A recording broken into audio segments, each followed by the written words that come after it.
జిల్లాలో ఏప్రిల్ నెల పింఛన్లు మే 1న వారి బ్యాంకు ఖాతాల్లోనే జమ చేయడం జరుగుతుందని, బ్యాంకు ఖాతా లేని వారికి వారి ఇంటి వద్దనే పెన్షన్లు పంపిణీ చేయడం జరుగుతుందని జిల్లా కలెక్టర్ డీకే బాలాజీ తెలిపారు.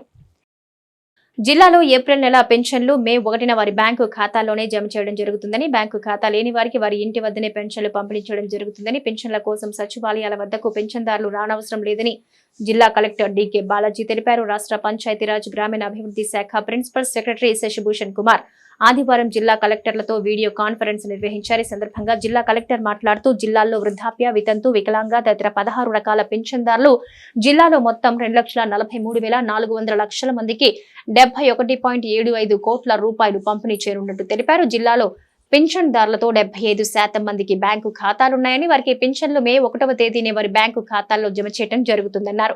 బ్యాంకు ఖాతాలు లేని వారితో పాటు ఆరోగ్య సమస్యలు ఉన్నవారు, దివ్యాంగులు, బెడ్ రీడెన్ వారికి వారి ఇళ్ల వద్దనే మే 1 నుంచి 5వ తేదీ వరకు సచివాలయ ఉద్యోగుల ద్వారా పెన్షన్లు పంపిణీ చేయడం జరుగుతుందన్నారు. మచిలీపట్నం లోక్సభ, శాసనసభ స్థానాలకు వైసీపీ నుంచి 2 అభ్యర్థులు తొలిసారిగా ఎన్నికల బరిలో పోటీ పడుతున్నారు. మచిలీపట్నం లోక్సభ, శాసనసభ స్థానాలకు వైసీపీ నుంచి 2 అభ్యర్థులు తొలిసారిగా ఎన్నికల బరిలో పోటీ పడుతున్నారు. ప్రముఖ క్యాన్సర్ వైద్యుడు సింహాద్రి చంద్రశేఖర్ లోక్సభ స్థానానికి వైసీపీ అభ్యర్థిగా, శాసనసభ స్థానానికి పేర్ని కృష్ణమూర్తి అలియాస్ కిట్టు పోటీ చేస్తున్నారు. ఈ 2 అభ్యర్థులు రాజకీయ కుటుంబాలకి చెందినవారే. ఎంపీ అభ్యర్థిగా పోటీ చేస్తున్న డాక్టర్ సింహాద్రి చంద్రశేఖర్ క్యాన్సర్ వైద్యుడిగా ప్రసిద్ధి పొందారు. అవనిగడ్డకు చెందిన డాక్టర్ చంద్రశేఖర్ తండ్రి దివంగత సింహాద్రి సత్యనారాయణరావు అవనిగడ్డ అసెంబ్లీ నుంచి 3 పర్యాయాలు తెలుగుదేశం పార్టీ తరపున ఎమ్మెల్యేగా ఎన్నికై 2 సార్లు మంత్రిగా వ్యవహరించారు. ప్రముఖ వైద్యుడిగా పేరుగాంచిన చంద్రశేఖర్ మచిలీపట్నం లోక్సభ వైసీపీ అభ్యర్థిగా రాజకీయ అరంగేట్రం చేస్తున్నారు. ఇంకా మచిలీపట్నం వైసీపీ ఎమ్మెల్యే అభ్యర్థిగా తొలిసారి ఎన్నికల బరిలో దిగిన పేర్ని కిట్టు తండ్రి పేర్ని నాని ఇదే స్థానం నుంచి 3 సార్లు ఎమ్మెల్యేగా ఎన్నికై ఒకసారి ప్రభుత్వ విప్ మంత్రిగా వ్యవహరించారు. తొలిసారి ఎన్నికలను ఎదుర్కొంటున్న వీరిరువురు టీడీపీ, జనసేన, బీజేపీ కూటమి ఎమ్మెల్యే అభ్యర్థి కొల్లు రవీంద్ర, ఎంపీ అభ్యర్థి వల్లభనేని బాలశౌర్యలతో పోటీ పడుతున్నారు. కూటమి ఎమ్మెల్యే అభ్యర్థి కొల్లు రవీంద్ర మచిలీపట్నం నుంచి ఒకసారి టీడీపీ ఎమ్మెల్యేగా ఎన్నికై మంత్రిగా పనిచేశారు. కూటమి ఎంపీ అభ్యర్థి వల్లభనేని బాలశౌరి గతంలో తెనాలి ఎంపీగా ఎన్నికై ప్రస్తుతం మచిలీపట్నం సిట్టింగ్ ఎంపీగా ఉన్నారు. ఎన్నికల ముందు ఆయన వైసీపీని వీడి జనసేనలో చేరారు. ఒక్క అవకాశం ఇస్తే మచిలీపట్నం రూపురేఖలను మారుస్తామన్న కూటమి ఎమ్మెల్యే అభ్యర్థి కొల్లు రవీంద్ర పేర్కొన్నారు. ఒక్క అవకాశం ఇస్తే మచిలీపట్నం రూపురేఖలు మారుస్తాం అని కూటమి ఎమ్మెల్యే అభ్యర్థి కొల్లు రవీంద్ర పేర్కొన్నారు. 4వ డివిజన్ మరియు 5వ డివిజన్లో తెలుగుదేశం, జనసేన, బీజేపీ ఉమ్మడి అభ్యర్థులు ప్రచారం నిర్వహించారు. టీడీపీ, జనసేన, బీజేపీ ఉమ్మడి ఎమ్మెల్యే అభ్యర్థి కొల్లు రవీంద్ర, పార్లమెంటు అభ్యర్థి వల్లభనేని బాలశౌరి తనయుడు వల్లభనేని అణుదీపు ప్రచారంలో పాల్గొన్నారు. వారికి మద్దతుగా టీడీపీ కృష్ణా జిల్లా అధ్యక్షుడు కొనకళ్ల నారాయణరావు, జనసేన ఇన్ఛార్జ్ బండి రామకృష్ణ, టీడీపీ నాయకుడు కొనకళ్ల బుల్లయ్య తదితరులు ప్రచారంలో పాల్గొన్నారు. ఈ సందర్భంగా కొల్లు రవీంద్ర మాట్లాడుతూ గతంలో సర్కారు తోటలో ప్రజల దాహార్తిని తీర్చడం కోసం వాటర్ ట్యాంక్ నిర్మాణం చేసింది తెలుగుదేశం ప్రభుత్వం అని తెలిపారు. ప్రపంచ పటంలో మచిలీపట్నానికి ప్రత్యేక గుర్తింపు తీసుకొస్తారని ఆయన హామీ ఇచ్చారు. మచిలీపట్నంలో టీడీపీ, జనసేన, బీజేపీ ఉమ్మడి కలయిక ఒక ప్రభంజనం సృష్టించబోతోందన్నారు. జరగబోయే పార్లమెంట్ అసెంబ్లీ ఎన్నికల్లో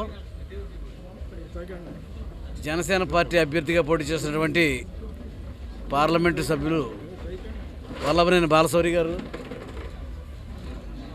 అలాగే మచిలీపట్నం శాసనసభకు పోటీ చేస్తున్నటువంటి మాజీ మంత్రివర్యులు తెలుగుదేశం పార్టీ అభ్యర్థి కొల్లు రవీంద్ర గారు ప్రచారంలో భాగంగా ఈ రోజున ఉదయం 5వ వార్డు పూర్తి చేసుకుని 4వ వార్డులోకి రావడం జరిగింది.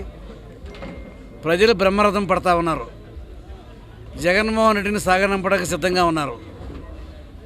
ఇవాళ ప్రజా వ్యతిరేక పరిపాలన వల్ల జగన్ ప్రజల్లో విశ్వాసం కోల్పోయాడు, ప్రజాస్వామ్యాన్ని కాపాడలేకపోయాడు, నిరుద్యోగ సమస్యను పరిష్కరించలేకపోయాడు, రైతాంగ సమస్యలను పరిష్కరించలేకపోయాడు, రాష్ట్రాన్ని అప్పుల పాలు చేశాడు. ఇవాళ నియంతృత్వ పరిపాలనని సాగనంపాలని చెప్పి జనసేన అధినేత పవన్ కళ్యాణ్ గారు, తెలుగుదేశం పార్టీ అధినేత చంద్రబాబు నాయుడు గారు ఇద్దరు కూడా బీజేపీతో భాగస్వామ్యంతో 3 పార్టీలు కలిపి కూటమిగా ఏర్పడి ఈ రోజున ఎన్నికల్లో పోటీ చేస్తూ ఉన్నాయి. ప్రజలందరి సహకారంతో ఈ జగన్మోహన్ రెడ్డి ప్రభుత్వాన్ని గద్దెదించి ఈ రాష్ట్రాన్ని, రాష్ట్ర ప్రజల్ని కాపాడుకోవడానికి ప్రజలు సంసిద్ధంగా ఉన్నారు. వారంతా కూడా ఏ వార్డులోకి వెళ్ళినా కూడా పెద్ద సంఖ్యలో జనం బయటకు వచ్చి వాళ్ళంతా సంఘీభావం తెలుపుతూ ఉన్నారు, ఆదరిస్తూ ఉన్నారు. రాబోయే ఎన్నికల్లో జగన్మోహన్ రెడ్డి ఓటమి ఖాయం, కూటమి విజయం ఖాయం. అందరికీ నమస్కారం. ఈరోజు మచిలీపట్నం మున్సిపల్ కార్పొరేషన్లో 4వ డివిజన్ 5వ డివిజన్లో మరి ఉదయం నుంచి మరి ప్రచారంలో ఉండటం జరిగింది. చాలా అద్భుతమైనటువంటి స్పందన ప్రజల నుంచి ఆశీర్వదిస్తూ అడుగడుగున మరి మంగళహారతులు ఇస్తూ ఆశీర్వదిస్తూ పెద్ద ఎత్తున మహిళలు రోడ్డు మీదకి రావడం అనేది గతంలో ఎప్పుడూ లేదు, వచ్చి మద్దతు ఇస్తూ ఉన్నారు. ఇది నిజంగా 5 సంవత్సరాలు ఈ రాష్ట్రం కోసం గతంలో మా ప్రభుత్వంలో చేసినటువంటి కార్యక్రమాల పట్ల ప్రజలకి ఎంత విశ్వాసం ఉంది, ఈ 5 సంవత్సరాలు మేము చేసినటువంటి పోరాటానికి ఎంత వాళ్ళు సపోర్ట్గా ఉన్నారనే దానికి ఇవాళ ప్రజల నుంచి వస్తున్నటువంటి మద్దతే ఒక నిదర్శనం. ఖచ్చితంగా వాళ్ళ ఆశలకు తగిన విధంగా ఇవాళ ఏ నమ్మకం అయితే మేము పెట్టుకున్నారో ఆ నమ్మకాన్ని ఖచ్చితంగా మేము నిలబడతాం. ఇవాళ మాజీ పార్లమెంటు సభ్యులు జిల్లా తెలుగుదేశం పార్టీ అధ్యక్షులు కొనకళ్ళ నారాయణరావు గారు, అదేవిధంగా బండి రామకృష్ణ గారు జనసేన అధ్యక్షులు, అదేవిధంగా ఈ 4వ డివిజన్ కార్పొరేటర్ మరి ఛాయాదేవి గారు, అలాగే 5వ division Telugu Desam party incharge Ramagari Ratnarao గారు, అదేవిధంగా 4వ డివిజన్లో చిల్లుముంత వెంకన్న గారు, మరి వారి ఆధ్వర్యంలో పెద్ద ఎత్తున ఈరోజు ఇక్కడ తెలుగుదేశం పార్టీలోకి అలాగే జనసేన పార్టీలో జాయినింగ్స్కి వాళ్ళ ముందుకు రావడం అనేది చాలా సంతోషం. వారిని అందరినీ కూడా మనస్ఫూర్తిగా అభినందిస్తూ ఉన్నాం. ఈ సందర్భంగా వారికి స్వాగతం సుస్వాగతాన్ని తెలియజేస్తూ అదేవిధంగా 4వ వార్డుకి రావడం జరిగింది. పెద్దలు కొనకళ్ళ నారాయణరావు గారు, అలాగే మాజీ మంత్రివర్యులు కొల్లు రవీంద్ర గారు, బాలశౌరి గారు తనయుడు మణిదీప్ బాబు, జన సైనికులు, అలాగే ఇక్కడ ఉన్న నాయకులందరూ కూడా ఈరోజున పెద్ద ఎత్తున ఇదేదో వార్డులో తిరగటంలాగా లేదు, ఇదేదో విజయ జేరీలాగా ఉంది. అంటే ఇక్కడే అర్థమైపోతున్న పరిస్థితి వారు వన్ సైడే అనేది ప్రజల్లో కనబడుతుంది. ఎందుకంటే 4.5 సంవత్సరాలు 5 సంవత్సరాలు ప్రజల్ని నియంతలాగా పరిపాలించిన ఈ యొక్క జగన్మోహన్ రెడ్డిని పారదోలటానికి ప్రజలందరూ కూడా ఉత్సాహం చూపుతున్నారు. ఎందుకంటే అతను ఎక్కడా కూడా ప్రజల పట్ల ప్రేమ కలిగి లేడు. ప్రజలు ఏదైనా వాళ్ళని న్యాయమైన కోరికలు అడిగితే వాళ్ళని అణిచివేతకు గురి చేశాడు తప్ప ఎక్కడా కూడా ప్రేమగా మాట్లాడి అమ్మ మీరు అడిగిన కొన్ని చేయలేకపోతున్నాం, మేము కొన్ని చేస్తామని చెప్పింది లేదు. నిన్న కాక మొన్న అంగన్వాడీ టీచర్లు వాళ్ళు న్యాయమైన కోరికలు అడిగితే జైల్లో ఆడవాళ్ళని పెడతాం నేను ఈయన చూసా. ఇంత దుర్మార్గమైన పరిస్థితి. ఒక పక్కన చూస్తే ఎక్కడ రోడ్లు లేవు. నిన్న బాగురెడ్డిపల్లి వెళ్తే రోడ్లలో వెళ్ళినట్లేదు, పడవలో వెళ్ళినట్టున్న పరిస్థితి. కొల్లు రవీంద్ర గారు, ఎంపీగా బాలశౌరి గారు అఖండ ఘన విజయం చేకూర్చే దిశగా ప్రజలందరూ కూడా ఆదరిస్తున్నారు. చక్కటి వాతావరణంలో ప్రజలందరూ ఇంటి ముందుకు ఇచ్చి ఆరతలు ఇచ్చి మరి విజయం చేకూర్చాలని చెప్పేసి వాళ్ళే ముందుకొచ్చి మరి ఈ రోజున చక్కటి వాతావరణం కనపడుతుంది. ఈ ప్రభుత్వాన్ని పారదోలే దిశగా మేమందరం ఉన్నామని చెప్పేసి ముక్తకంఠంతో బాలికలతో సహా వచ్చి ముందుకొచ్చి వాళ్ళు చేసినటువంటి విజయం అనేది తథ్యం అయిపోయింది. మనం ఆ దిశగా మనం అందరం కూడా సమిష్టిగా పనిచేయాలని ఆకాంక్షిస్తున్నాను. వాసవి ఫ్రెండ్స్ సర్కిల్ ఆధ్వర్యంలో వడదెబ్బ నివారణకు హోమియో మందులు పంపిణీ చేశారు. కోనేరు సెంటర్లో ప్రజలకి మందులు పంపిణీ చేశారు. వాసవి ఫ్రెండ్స్ సర్కిల్ ఆధ్వర్యంలో వడదెబ్బ నివారణకు హోమియో మందులు పంపిణీ చేశారు. కోనేరు సెంటర్లో ప్రజలకి మందులు పంపిణీ చేశారు. హోమియో వైద్యులు సాయి మణికంఠ, శ్రావణిలు ఈ పంపిణీని ప్రారంభించారు. వాతావరణంలో వచ్చిన అనూహ్య మార్పుల వల్ల ఈ వేసవిలో ఎండలు వడగాల్పుల తీవ్రత అధికంగా ఉన్న నేపథ్యంలో వడదెబ్బ నివారణకు హోమియో మందులు వినియోగించాలని వారు ఈ సందర్భంగా సూచించారు. ఈ కార్యక్రమంలో వి నాగపోతారావు, పి శ్రీనివాసరావు, కె పూర్ణచంద్రరావు తదితరులు పాల్గొన్నారు. శ్రీ వాసవి ఫ్రెండ్స్ సర్కిల్ వారి 13వ సంవత్సరంలో మొదలెట్టిన తర్వాత ఈ సంవత్సరం వేసవి వడగాలికి నిమిత్తం వడగదెబ్బ తగలకుండా ఉండే నివారణార్థం హోమియోపతి మందు పంపిణీ చేస్తున్నాము. దాని నిమిత్తం హోమియో డాక్టర్స్ తమ్మన సాయి, తమ్మన శ్రావణి వీరిద్దరూ కూడా వారి ఆధ్వర్యంలో హోమియో మందు పంపిణీ నివారణ నిమిత్తం పంపిస్తున్నాము. ఇప్పుడు వాసవి ఫ్రెండ్ సర్కిల్ తరపు నుంచి వడదెబ్బ నివారణ కోసం ఉచిత హోమియో మందులు పంపిణీ జరుగుతున్నది. ఇది ఎలా వాడాలంటే పెద్దలందరూ ఎండలో బయటికి వెళ్ళే ముందు ఒక 5 గుళ్ళు చొప్పున ఒక డోసు వేసుకోవాలి. 5 సంవత్సరాల లోపల పిల్లలు అయితే కనుక 2 పిల్స్ చొప్పున వేసుకోవాలి. శ్రీ వాసవి ఫ్రెండ్స్ సర్కిల్ తరపున ఉచిత వడదెబ్బ హోమియో నివారణ మందు కోనేరు సెంటర్లో జయలక్ష్మి జ్యువెలర్స్ వద్ద పంపిణీ చేయడం జరుగుతుంది. కాబట్టి సభ్యులు తర్వాత ప్రజలు వచ్చి ఈ సదవకాశాన్ని వినియోగించుకోవాల్సిందిగా కోరుతున్నాం. తమకు స్వచ్ఛమైన నీటిని సరఫరా చేయాలని కృతివెన్ను మండలం మాట్లం గ్రామస్తులు డిమాండ్ చేస్తున్నారు. కృతివెన్ను మండలం మాట్లం గ్రామంలో ఉన్న RWS స్కీమ్ ద్వారా ఇచ్చే నీరు దుర్వాసన వస్తున్నాయంటూ వెంటనే నీరు మార్చే విధంగా చర్యలు చేపట్టాలని స్థానికులు డిమాండ్ చేస్తున్నారు. ఈ మేరకు గ్రామ సర్పంచ్ కృతివెన్ను ఎంపీడీఓ కార్యాలయంలో వినతి పత్రం అందించారు. ఈ నెల 9న ప్రధాన పంట కాలువ ద్వారా పంచాయతీ చెరువులకు నీళ్లు అందించారని, అయితే ఆ నీరు తాగేందుకే కాకుండా కనీసం వాడకానికి కూడా వీలు లేకుండా దుర్వాసన వస్తున్నాయని గ్రామస్తులు ఆవేదన వ్యక్తం చేస్తున్నారు. ఈ వేసవి కాలంలో రోజుకి 30 రూపాయలు పెట్టి 2 టిన్నుల మంచినీరు కొనుగోలు చేసుకుని తాగుతున్నామని, ఏ నాయకులు వచ్చినా తమకు త్రాగునీటిపై ఎటువంటి పరిష్కారం చూపించలేదని గ్రామస్తులు వాపోతున్నారు.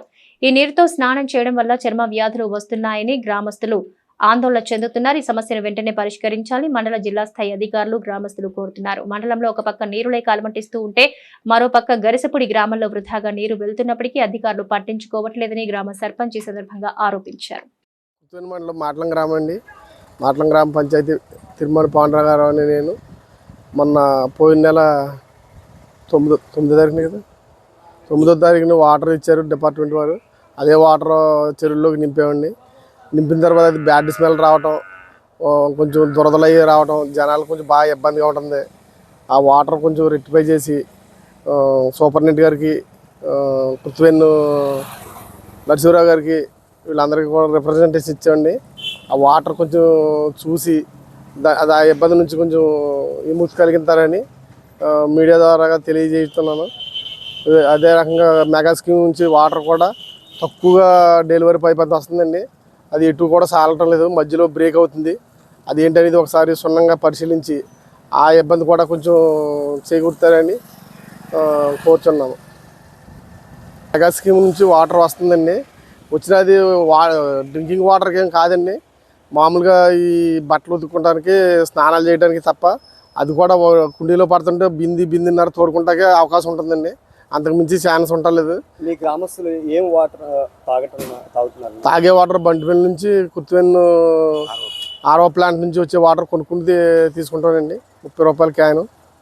చాలా ఇబ్బంది ఉందండి. బాగా ఎక్కువగా ప్రలోభం పడతారు వాటర్ విషయంలోనూ. బాగా ఇబ్బందులు కలిగినాయి. కొంచెం అది క్షుణ్ణంగా పరిశీలించి కొంచెం మమ్మల్ని ఆ విషయాన్ని. చెరువు వాటర్ పాడైపోయినందువల్ల విలేజ్లో ప్రతి ఒక్క మహిళ అవనివ్వండి, మగవారు అవనివ్వండి, నిజంగా వాళ్ళు పడుతున్న ఆవేదన చూస్తే మేము సర్పంచ్ గారు మేము కూడా బాటిల్స్ పట్టుకొచ్చి వాటర్ తీసుకొచ్చి MDO గారికి, అదేవిధంగా RWS ఏఈకి, RWS ఇంజనీర్ గారికి కూడా సబ్మిట్ చేయడం జరిగింది. మాది ఒకటే ఇవాళ వాటర్ ఆ రోజుని హడావిడిగా 9వ తారీఖుని వాటర్ ఇస్తున్నాం, మీరు చెరువులు నింపుకోండి అని హడావిడిగా కంగారు పెట్టి ఆ వాటర్ బయటకు పంపించకుండా, ఇచ్చిన వాటర్ కూడా సరైన వాటర్ ఈ గవర్నమెంట్ వారు ఇవ్వకుండా కాలువలో ఉన్న వాటర్ కిందకు పంపించి ఇవ్వటం వల్ల ఈ చెరువులు వాళ్ళ పాడైపోయిన పరిస్థితి సంభవించింది. ఏంటని ఇరిగేషన్ ఈ గారిని కానీ డి గారిని అడిగాం. వాళ్ళు ఏం చెప్తున్నారు, మేము ఇచ్చిన నీరు అది మేమేం చేస్తామని వాళ్ళ సమాధానం చెప్తున్నారు. ఇవాళ నేను ఫోన్ చేసరితే డి గారిని కూడా మేమేం చేస్తామండి, పైన ఇచ్చిన నీరు అదే మేము ఇచ్చాం, మీరు తోడుకున్నారు, మేమేం చేయగలుగుతామని ఇరిగేషన్ డి గారు కూడా చెప్పడం జరుగుతుంది. అదేవిధంగా RWS ఏఈ గారిని ఫోన్ చేసి ప్రొద్దుట ఇదే పరిస్థితి ఏంటని అంటే ఆయన సమాధానం అసలు ఇరెగ్యులర్గా మాట్లాడుతున్నాడు. ఏఈ గారు ఏమండి ఏంటి అసలు ఒకసారి వచ్చి చూడండి అంటే, అక్కడ ఇంజనీర్ ఉన్నాడు చూడండి, ఆయన అడగండి, ఆయన చెప్పండి అని సమాధానమే తప్పితే నేను వచ్చి చెరువు చూస్తానండి, దాన్ని ఏదో రెక్టిఫై చేద్దాం, ఇబ్బంది వచ్చిందనుక ఆ ఇబ్బందిని మనం రెక్టిఫై చేద్దామని సమాధానం చెప్పాల. తర్వాత డి గారు చేశాను. డి గారు కూడా అంతే, ఇచ్చిన వాటర్ వాళ్ళు ఇచ్చారండి, మేము పెట్టాం, మేమేం చేస్తామని సమాధానం చెప్తున్నారు. మేము అలా మాట్లాడిన తర్వాత ఒక రిప్రజెంటేషన్ లెటర్ ఇచ్చి MDO గారికి, అదేవిధంగా డి గారికి, ఏఈ గారికి కూడా మెన్షన్ చేస్తూ వాళ్ళ లెటర్ ఇచ్చాం. ఇప్పుడు కూడా డి గారిని కలుద్దామని బందరు వెళ్తున్నాం. నిజంగా సమాధానం అసలు సరిలేని పరిస్థితుల్లో వాళ్ళు సమాధానం చెప్తున్నారు. మా బాధ గ్రహించండి. మాకు ఇప్పుడు ఈ నీళ్లు ఎక్కడ నీళ్లు పట్టుకుంటున్నారు? ఈ నీళ్లు కుండీలో నుండి పక్కకు వచ్చేస్తున్నాయండి. ఆ నీళ్లు పట్టుకుంటున్నామండి మేము. పైపు చిల్లు పడిపోయి ఆ నీళ్లు బురదలో నుండి వస్తా ఉంటే అవి పట్టుకుంటున్నామండి మేము. మీకు నీరు అందుతుందా? బాగానే లేదండి, అసలు మాకు పైపులు లేవండి. వరసే కూడా మాకు అక్కడ బడికాడ వేసారండి, ఆ బడికే సరిపోతుందండి. ఆయమ్మ కూడా అంటుందండి, బడికి వేసాక కనవ నీళ్ళు ఇస్తామని అంటుందండి. ఆవిడ 1 బిందు 2 బిందులు ఇస్తుందండి. మేము ఈ బురద నీళ్ళు అట్టుకుని వాడుకుంటున్నామండి. తాగడానికి వాడుకోవడానికి కూడా ఇవే నీళ్ళండి మాకు. మరి పైపు వేసేసాము ఇక్కడ అని చెప్తున్నారు. వేయలేదండి మాకు పైపు. అసలు ఎవరు వచ్చినా ఏ రాజకీయ నాయకులు వచ్చినా కూడా మాకు పైపు నీళ్ళు వేయట్లేదు. పైపులు లేవు మాకు. నీళ్ళకి మాత్రం మాకు చాలా ఇబ్బందిగా ఉంటుంది. ఎవరు వచ్చినా కానీ అటు కాంగ్రెస్ వచ్చినా ఇటు తెలుగుదేశం వచ్చినా కానీ మాకు ఎవరు న్యాయం చేయట్లేదు. నీళ్ళకి మాత్రం మాకు అందరికీ కూడా ఇబ్బంది. ఎండాకాలం ఏంటి, వర్షాకాలం ఏంటి. వర్షాకాలంలో కూడా ఇలా పట్టుకోవచ్చుడితే మేము వర్షాకాలం నీళ్ళు పట్టుకుంటా కూడా ఉండదు. నీళ్ళు తాగడానికి ఉపయోగపడతాయి. తాగడానికి కాదు, అసలు స్నానం చేయడానికి ఉపయోగపడదండి. ఈ వాసన వచ్చేస్తున్నాయి. కాలంటే చూడండి, చెరువుల్లో కూడా బీచింగ్ కొట్టరండి. మొన్న ఆ నీళ్ళు పట్టేశారండి కాలంలో. మాకు కాలంలో నీళ్ళు చెరువుల్లోకి పట్టేశారండి. ఆ చెరువుల్లో నీళ్ళు కూడా డైరెక్టర్గా ఇచ్చేస్తారు. బీచింగ్ వేయరు, ఏమీ వేయరు. మురుకు కొంపు. అసలు ఈ నీళ్ళే తాగి ఈ నీళ్ళే వాడుకొని ఈ నీళ్ళే స్నానం చేయడం. మాకు దురదలో దద్దుర్లు. పిల్లలకు కూడా ఇవే నీళ్ళు. ఇవి కూడా వేస్తామంటే దద్దుర్లు వచ్చేస్తున్నాయి. ఏక ట్యాబ్లెట్లు, అరుకులు, మందుల షాపులు కూడా మాకు ఎక్కువగా ఉన్నాయి. మందులు కూడా బాగా ఎక్కువగా అవుతున్నాయి. ప్రతి జబ్బుకి మందు వచ్చేసింది కదండి. అందుకని ఇంకా ఏది మట్టి అది వేసేస్తున్నారు. ఇంకా మందులకే సరిపోతున్నాయి మాకు డబ్బులు. రాష్ట్రం అన్ని విధాల అభివృద్ధి చెందాలంటే టీడీపీ, జనసేన, బీజేపీ కూటమి గెలిపించాలని పెడన టీడీపీ ఎమ్మెల్యే అభ్యర్థి కాగిత కృష్ణప్రసాద్ అన్నారు. రాష్ట్రం అన్ని విధాల అభివృద్ధి చెందాలంటే టీడీపీ, జనసేన, బీజేపీ కూటమి గెలిపించాలని పెడన టీడీపీ ఎమ్మెల్యే అభ్యర్థి కాగిత కృష్ణప్రసాద్ అన్నారు. పెడన మండల పరిధిలో కూడూరు గ్రామంలో ఎన్నికల ప్రచారంలో పాల్గొన్న కాగిత కృష్ణప్రసాద్ ఇంటింటికి తిరుగుతూ ఓట్లను అభ్యర్థించారు. వైసీపీ ప్రభుత్వ ప్రజా వ్యతిరేక విధానాలను, సూపర్ 6 పథకాలకు వివరించారు. ఈ సందర్భంగా కృష్ణప్రసాద్ మాట్లాడుతూ కూటమికి ప్రజల నుంచి విశేష స్పందన లభిస్తుందని, ఖచ్చితంగా కూటమి ప్రభుత్వం అధికారంలోకి వస్తుందన్నారు. ఈరోజు పెడన మండలంలో ఉన్నటువంటి కూడూరు గ్రామంలో డోర్ టు డోర్ క్యాంపెయిన్ చేస్తా ఉన్నాం. గ్రామస్తులందరూ కూడా పెద్ద ఎత్తున తరలివచ్చి స్వాగతం పలికారు.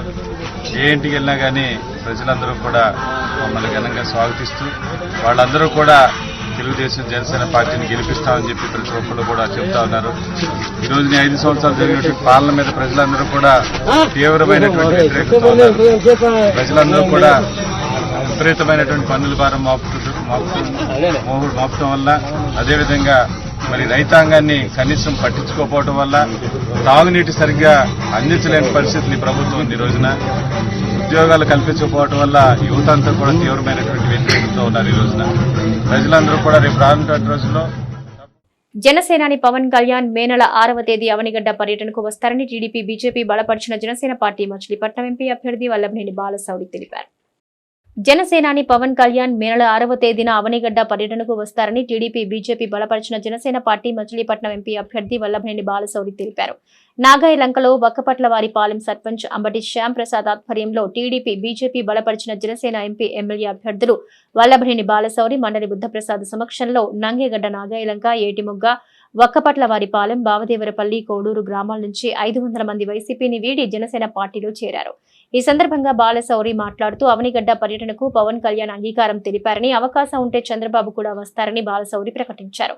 అవనిగడ్డ నియోజకవర్గంలో ప్రధాన సమస్యలు పరిష్కారం చేస్తామన్నారు. వైసీపీ నాయకులకు ఓటమి కళ్ల ముందు కనిపిస్తుంటే తట్టుకోలేక తన పేరు కలిగిన వారితో, బుద్ధప్రసాద్ పేరు కలిగిన వ్యక్తితో నామినేషన్లు వేయించిన కుటిల రాజకీయాలకు ప్రజలు తగిన బుద్ధి చెబుతారన్నారు. ఎమ్మెల్యే అభ్యర్థి మండలి బుద్ధప్రసాద్ మాట్లాడుతూ బ్రాహ్మణీయ కుటుంబం నుంచి అంబటి శ్యామ్ ప్రసాద్ జనసేనలో చేరటం శుభ పరిణామమన్నారు. మీరు పోగానే మీరు కొలాటరల్ సెక్యూరిటీ 10 కోట్లు పెట్టమంటే ఏ రకంగా వాళ్ళు తెస్తారు అనేటువంటి ప్రశ్నను మేము అనేక సార్లు ఇస్తాం. తద్వారా సెక్యూరిటీ లేకుండా ఇచ్చేటువంటి స్కీమ్స్ కూడా ఉన్నాయి. దయచేసి అర్థం చేసుకోండి. మీరంతా విఘ్నతగా ఆలోచిస్తే మీరందరూ కూడా డెఫినెట్ గా మరి మంచి వ్యాపారాలు చేసుకోవడానికి, ఉద్యోగాలు చేసుకోవడానికి కూడా ఆస్కారం ఉంటుంది అనేటువంటి విషయాన్ని కూడా ఈ సందర్భంగా మీ అందరికీ కూడా నేను మనవి చేసుకుంటూ, చివరగా ఇక్కడ కమ్యూనిటీ హాల్స్ గురించి మీకు ఒక నిమిషం కూడా చెప్పాలి. ఇక్కడ ఉన్నటువంటి ప్రజానికం చాలా పేద ప్రజానికం ఉన్నారు. ఫంక్షన్స్ అనేది, పెళ్లిళ్ళు అనేది, శుభకార్యాలు అనేది ప్రతి ఇంట్లో కూడా వస్తాయి. మరి నాగాయలంకలోనో అవనిగడ్డలోనో కళ్యాణ మండపం తీసుకోవాలంటే 50,000, 1,00,000 రూపాయలు తీసుకుంటారు. కానీ సామాన్య మానవుడు ఫంక్షన్స్ ఏ రకంగా చేసుకోవాలనేటువంటి ఆలోచనతో దాదాపు అవనిగడ్డ కాన్స్టిట్యున్సీలోనే 8 కళ్యాణ మండపాలకి డబ్బులు ఇచ్చాననేటువంటి విషయాన్ని సందర్భంగా మీకు మనం చేస్తా ఉన్నాం. మీ అందరికీ తెలుసు, పెదకల్లి పెళ్ళ 1 కోటి రూపాయలతో ఇచ్చాం, బ్రహ్మాండమైనటువంటి కళ్యాణ మండపాన్ని పెట్టాం. ఆ తర్వాత అవనిగడ్డలో అంబేద్కర్ భవన్ దగ్గర ఒక 70 లక్షల రూపాయలతో ఇచ్చాం. రామానగర్ లో ఎస్సీ బీసీల కోసం అక్కడ ఒక 70 లక్షల రూపాయలతో ఇచ్చాం. అదే రకంగా ఇక్కడ దిగుల్లో కూడా మరి ఒక 70 లక్షల రూపాయలతో కళ్యాణ మండపాన్ని ఇచ్చాం.